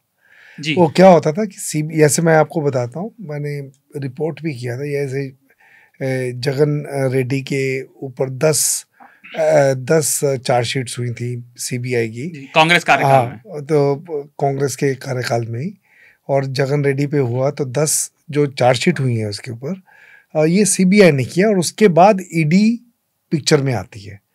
तो हमेशा क्या होता था 2014 से पहले कि सीबीआई केस फाइल करेगी, सीबीआई इन्वेस्टिगेट करेगी, क्योंकि उनका डिपार्टमेंट बड़ा है, वो इन्वेस्टिगेट करेगी, और उसके बाद ईडी उनसे लेके जी उसमें सिर्फ जो मनी लॉन्ड्रिंग है, मनी लॉन्ड्रिंग का एंगल डाल के, तो सेम ही, ऑलमोस्ट सेम ही उनकी भी एफआईआर होती थी, बस वो मनी लॉन्ड्रिंग को ज़्यादा हाईलाइट करते थे, क्योंकि ये जो ईडी बनी है वो मनी लॉन्ड्रिंग के लिए ही मेन बनी है जी, फाइनेंशियल करप्शन। लेकिन 2014 के बाद आप चाहे कोई भी केस देख लीजिए, चाहे छोटा सा चोरी का या बड़ा सा चोरी का, या चोरी है ही नहीं, पॉलिटिकल केस है या कुछ भी है। इनफैक्ट अगर आप आई डोंट नो, एक्सप्रेस में एक स्टोरी थी, मैं बोल रहा हूँ कि 193 आप जो बता रहे हैं उसमें कितने पॉलिटिशियंस के अगेंस्ट थे वो भी देख लीजिए जी। हाँ, तो ये अब इनका जो ईडी का जो दायरा है उसने अपने आप खुद ही बढ़ा लिया पॉलिटिकल संरक्षण के साथ। तो इन्होंने अब ये कोई भी केस की जो शुरुआत होती है, इन्वेस्टिगेशन की शुरुआत होती है, वो ईडी से होती है जी। तो मैं एक दो आपको फैक्ट मेंशन कर दूं, फिर हम स्मिता के पास चलेंगे, क्योंकि चर्चा में थोड़ी थोड़ी चीजें जोड़नी चाहिए। कि अगर आपको याद हो तो ये आंकड़ा पहले भी आया था चुनाव के पास, कि बहुत सारे नेता ऐसे हैं, और मैं देख रहा था 25-27 के आसपास फिगर थी, जिन पर अलग अलग राज्यों में राजनेताओं पर, राजनीतिक कार्यकर्ताओं पर, कि उन पर ईडी का केस फाइल हुआ, प्रोब हुई, और फिर वो भाजपा में आ गए और मामला ठंडा पड़ गया। ये संख्या 25-27 है। तो और एक और खबर ईडी से जुड़ी, इस हफ्ते ईडी काफी चर्चा में रहा। तमिलनाडु हाईकोर्ट की तरफ से आई, मद्रास हाईकोर्ट ने ईडी को तमिलनाडु की जो स्टेट मार्केटिंग कॉर्पोरेशन है उस पर पीएमएलए की जांच करने से रोक लगा दी कि 25 मार्च तक आप चुप बैठेंगे, पहले वो राज्य सरकार से और कोर्ट मतलब देखेगा कि मामला बनता भी है या नहीं। तो ईडी पर हाईकोर्ट ने रोक लगाई।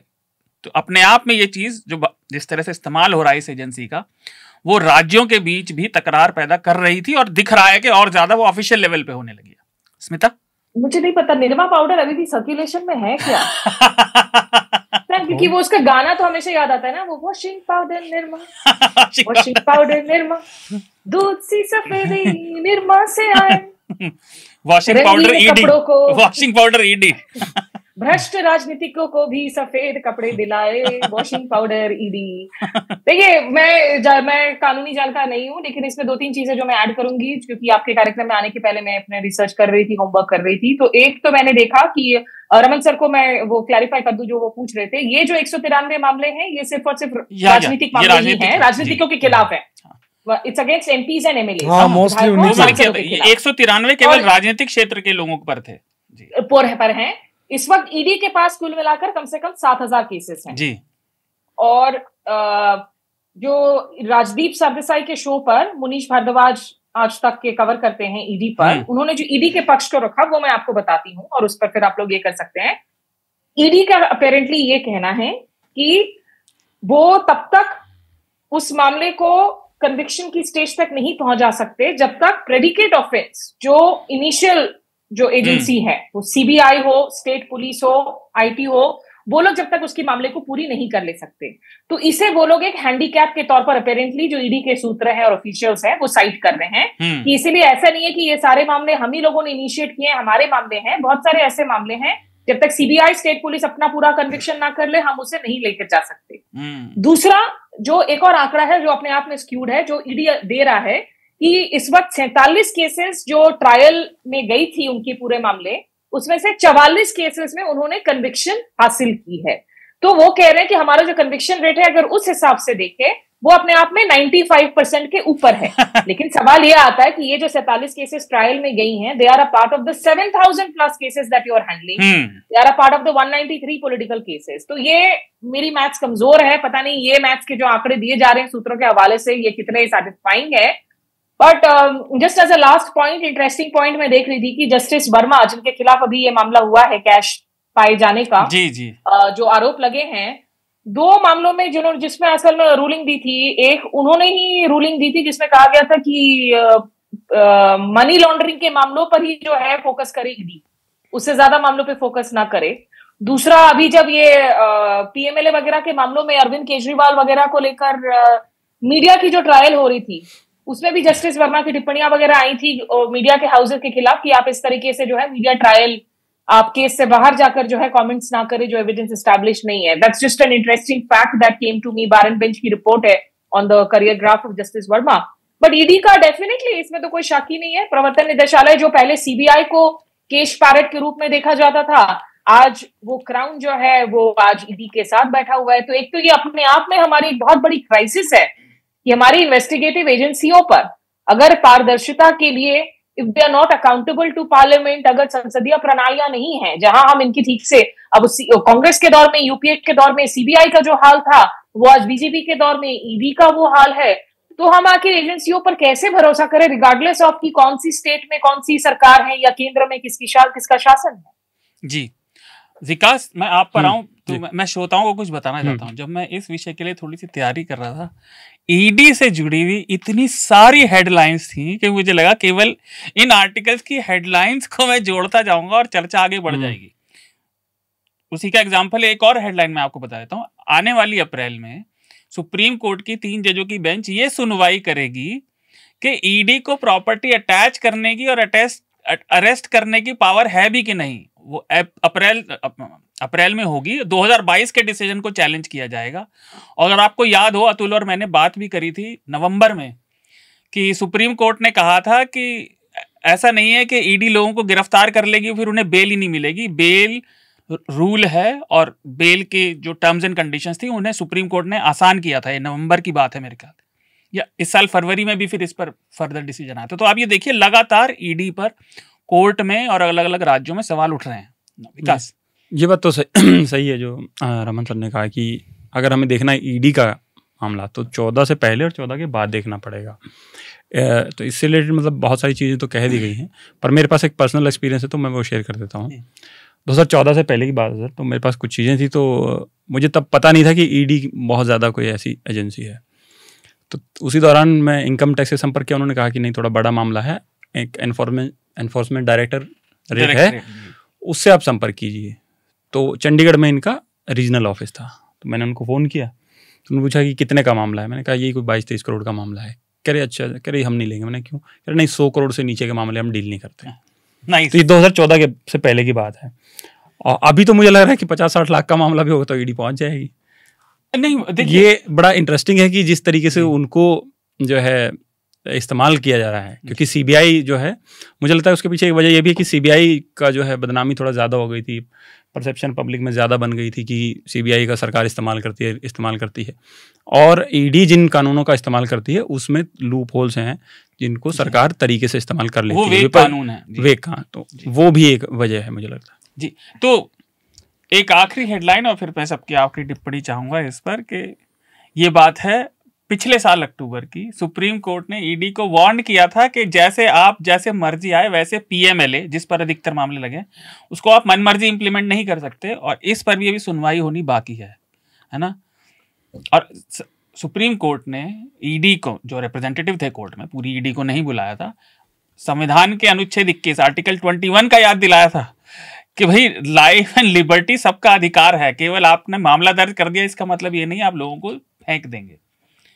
तो ये लगातार ईडी का इस्तेमाल चल रहा है। जैसा विकास ने कहा कि पिछली सरकार का एक कहावत बन गई थी कि सीबीआई एक केज्ड पैरेट है, पिंजरे का तोता। तो लगता है उन्होंने वो तोते की जगह मकाक ले आए हैं, तोते की ब्रीड बदल गई है बस। तो बस और कुछ नहीं हुआ है। पर देखिए, ये सरकार का एक कहना, और हमने आज ये विषय इसलिए उठाया भी क्योंकि लगातार, और न्यूज लॉन्ड्री को तो बिल्कुल हम पर तो प्रसाद की तरह बरसात होती है केसों की। तो आप ये समझिए कि सरकार किस तरीके से एजेंसियों के कानूनों की जो वेग हैं, अस्पष्ट हैं कानून, उनका इस्तेमाल उठाकर लोगों को बाहें मरोड़कर अपनी मनमर्जी करने के लिए इस्तेमाल करती है। ये हेडलाइंस थी, ये मेरी बात थी। स्मिता, आपको अगर इसमें अंत में कुछ जोड़ना हो। नहीं, बस ये ज्यादा एग्जॉटिक स्पीशीज बनने लगेंगी एजेंसियां तो आधा इनका डेस्टिनेशन बनतारा हो जाएगा। फिर सीधे बनतारा में नजर आएंगे आप बगी राइड करते हुए। नहीं, वो नजर आ भी रहे हैं अंबानी जी के नाम में ही थोड़ा सा गड़बड़ है। समझदार को इशारा काफी होता है। एक तरह के वंतारा में रिकमेंडेशंस दे देते हैं आप, रिकमेंडेशंस दे देते हैं अगर इजाजत हो तो। हाँ बस सर, आपको इसमें कुछ जोड़ना है अंत में विकास? हाँ, जो आप कह रहे हैं ये, लेकिन मुझे लगता है सरकार तक सीमित नहीं है मामला कि सिर्फ सरकार जो है वो कानूनों का जो है तोड़ मरोड़ के इस्तेमाल कर रही है। जज साहब ने भी यही किया पोक्सो के मामले में। खुला खेल फर्रुखाबादी चल रहा है। हाँ। पर चलिए ये विषय होते हैं, अब हम अपनी रिकमेंडेशन लेने की तरफ बढ़ते हैं इस चर्चा को विराम देने से पहले। स्मिता, आपने जिक्र किया तो एक कहावत हमेशा से मानती है, जो बोले सो कुंडा खोले। आप ही पहले बताइए। वो वैसे मैं कह दूं कि हमारे कुछ ईडी के दोस्त बेचारे बड़े परेशान हैं, क्योंकि इतनी ओवरवर्क कर रहे हैं। एक इंसान को जो 4 लोगों के कर्मचारियों का काम करना पड़ रहा है फाइल खोल खोल के, पगार उतनी ही मिल रही है। तो थोड़ा उनकी भी सुन ले प्लीज लोग। हाँ। गेहूं के साथ घुन पिसता ही है। मैं शार्दुल की तरह आज 3 रिकमेंडेशन दूंगी। एक नहीं, एक मैं कहूंगी कि चार्मी हरिकृष्णन की जो लेख है टाइम्स ऑफ इंडिया में, वो जिस मसले पर हमने बातचीत की और जिसमें वो ये आर्ग्यूमेंट करती हैं और जिसका जिक्र विकास ने भी किया था कि इतिहास में क्रूर अध्यायों की कोई कमी नहीं है। तो आप इसमें जो सिलेक्टिव पिकिंग और नैरेटिव पिकिंग कर रहे हैं, इस हिसाब से तो अगर दलितों को अपराइजिंग करना हो, क्योंकि ऐसा नहीं था कि हिंदूज वर ऑल कंसोलिडेटेड, और हिंदू सम्राटों के तहत जो दलितों के साथ, ट्राइबल्स के साथ जिस तरह के क्रूर अपराध हुए हैं, जघन्य अपराध हुए हैं, तो कल को फिर वो भी अपराइजिंग करना शुरू करे इतिहास के उन पन्नों को कुरेद कर। दूसरा मैं कहूंगी कि इसी मुद्दे पर सौरभ शुक्ला जो रेड माइक के को फाउंडर हैं, वो ब्लॉग सीरीज कर रहे हैं जिसमें इतिहास के पन्नों को टटोल रहे हैं। छोटे छोटे वीडियोज हैं 10-14 मिनट के। और अभी आज उन्होंने किया है सैयद सलार गाजी पर, अब जिसको लेकर अलग विवाद अब हो रहा है। संभल ऑलरेडी हेट लैब बना हुआ है, एक्सपेरिमेंट लैब बना हुआ है, तो बहराइच से लेकर संभल तक अब फिर एक नागपुर जैसा माहौल क्यों बनने लगा है, इस मसले को समझने के लिए आप इस वीडियो को देख सकते हैं। और तीसरा मैं कहूंगी जाहिद रफीक हैं, जो कश्मीरी फॉर्मर जर्नलिस्ट हैं, अभी पढ़ाते हैं, राइटर हैं। कश्मीर पर उनकी किताब है the world with its mouth open. ये फिक्शन है, स्टोरीज हैं, इसमें 11 छोटी छोटी स्टोरियां हैं, लेकिन कश्मीर और कश्मीरियों के लोगों को, उनकी ग्रे एरियाज, उनकी कॉम्प्लेक्सिटीज को बहुत ही खूबसूरती से पिरोते हुए ये कहानियां हैं, जिसको अगर आप कश्मीर में इंटरेस्टेड हैं, सिर्फ लैंड में नहीं लोगों में इंटरेस्टेड हैं, तो आप please pick up a copy और आप उसे पढ़ सकते हैं। धन्यवाद स्मिता। सर, आपका रिकमेंडेशन? छोटा रिकमेंडेशन, और काफी लाइट कॉमेडी, एक डच वेब सीरीज है, इट्स कॉल्ड रूस्टर्स, और ये टॉक्सिक मैस्कुलिनिटी के ऊपर है और बहुत मतलब कि अच्छे ढंग से कन्वे करता है ये, और कॉमेडी है, बहुत लाइट है। तो ये नेटफ्लिक्स पे चल रही है, तो ये। और दूसरा एक और सीरीज है विच इज लिमिटेड सीरीज, चार एपिसोड्स हैं मिनी उसके। सीरीज। हाँ, चार एपिसोड्स हैं उसके, बहुत ही उम्दा बनाई है। Adolescence, yes I know yes, आजकल इट्स गोइंग वायरल। उसको में ये सिंगल शूट है सर, वो सिंगल टेक शूट है, ऐसा बताया जा रहा है। आपको पता है, सबने देख रखी है, तो सीरीज अच्छी होगी। नहीं, देखी नहीं है मैंने, सुना था। आपने सुन तो लिया, तो यही अपने आप में मार्केटिंग है, ऑर्गेनिक मार्केटिंग। जी विकास, आपके रिकमेंडेशन? एक तो सर हमने दंगों पे बात की, तो बीबीसी पे प्रोफेसर ज्योतिर्मय शर्मा, उनका लेख है, तो उनका लेख सवाल से शुरू होता है कि बिना सरकार के चाहे दंगे नहीं हो सकते क्या? तो वो मुझे लगता है वो पढ़ लेना चाहिए। और दूसरा हमने जो इतिहास पे बात की, तो संभाजी से रिलेटेड भी एक स्टोरी है बीबीसी पर ही, वो है छत्रपति शिवाजी के विद्रोही बेटे संभाजी के दुखद अंत की कहानी। तो उसमें भी काफ़ी सारे रेफरेंसेस हैं। तो ये 2 रिकमेंडेशन। जी, मैं भी 2 ही रिकमेंडेशन दूंगा, या मैं 3 ही दे देता हूँ। चलिए, सब 3 कहते रहते हैं। पहला तो जिसका मैंने जिक्र किया था, हमारे साथी प्रतीक की रिपोर्ट है नागपुर दंगों पे, वो देखिए, पढ़िए, क्योंकि जैसा रमन सर कह रहे थे, ऐसा लगता है वो एक ही किताब है जिसकी जिल्द बदल दी जाती है बार बार। दूसरा, एक बहुत ही छोटी सी स्टोरी हमारी टीम ने की, लेकिन वो बहुत इंटरेस्टिंग है आपको बताने के लिए कि मीडिया में क्या चल रहा है। सुधीर चौधरी का ना डीडी से कॉन्ट्रैक्ट होने वाला है, तो वो बहुत छोटी सी स्टोरी है, लेकिन वो बहुत इंटरेस्टिंग है। आपको पता चलेगा अंदर से नोट छापे जाते हैं किस तरीके से, और 15 करोड़ रुपए। जी प्लस जीएसटी, और बाहर औरंगजेब पे झगड़ा हो रहा है, अंदर सिर्फ जेब पे झगड़ा हो रहा है, औरंग उसमें कुछ नहीं है। और तीसरा, सबने सीरीज मेंशन की तो मुझे एक याद आ गई, मैंने पता नहीं वो 2018 की है, मैंने मिस कर दी थी। Again it's a mini series, इसका नाम है सेफ, और 8 एपिसोड की है। It's a mystery, murder and dark secrets, उससे जुड़ी हुई। माइकल सी हॉल है, जो कोई डेक्स्टर देखता हो तो उसमें वो प्रोटैगनिस्ट हैं। तो ये 3 मेरे रिकमेंडेशन है इस हफ्ते, और हम इस हफ्ते की चर्चा को यहीं विराम देते हैं। आफरीदा वो चली गई, लेकिन आफरीदा, स्मिता, रमन सर, विकास, आप सभी का धन्यवाद। और हो सके तो न्यूज़ लॉन्ड्री को सब्सक्राइब करें, आपको QR कोड दिखेगा मेरे बगल में। सिर्फ चर्चा के लिए करना चाहें तो उसके लिए, नहीं तो हमारी पत्रकारिता का समर्थन करें, क्योंकि यही इस देश में जनतंत्र को बचाने का इकलौता तरीका है। और स्वयं राष्ट्रपति मुर्मू ने अभी रामनाथ गोयनका में कह दिया कि subscriber model he is the answer. तो धन्यवाद, बाय बाय। आपको उन मीडिया संस्थानों को समर्थन देना होगा जो सरकारी विज्ञापनों पर निर्भर नहीं है। न्यूज लॉन्ड्री ऐसा ही मीडिया प्लेटफॉर्म है। हम किसी से विज्ञापन नहीं लेते। न्यूज लॉन्ड्री को सब्सक्राइब करने के लिए newslaundry.com/subscription पर जाएं और अपने मन मुताबिक राशि चुनें। न्यूज लॉन्ड्री को सब्सक्राइब करें और गर्व से कहें, मेरे खर्च पर आजाद हैं खबरें।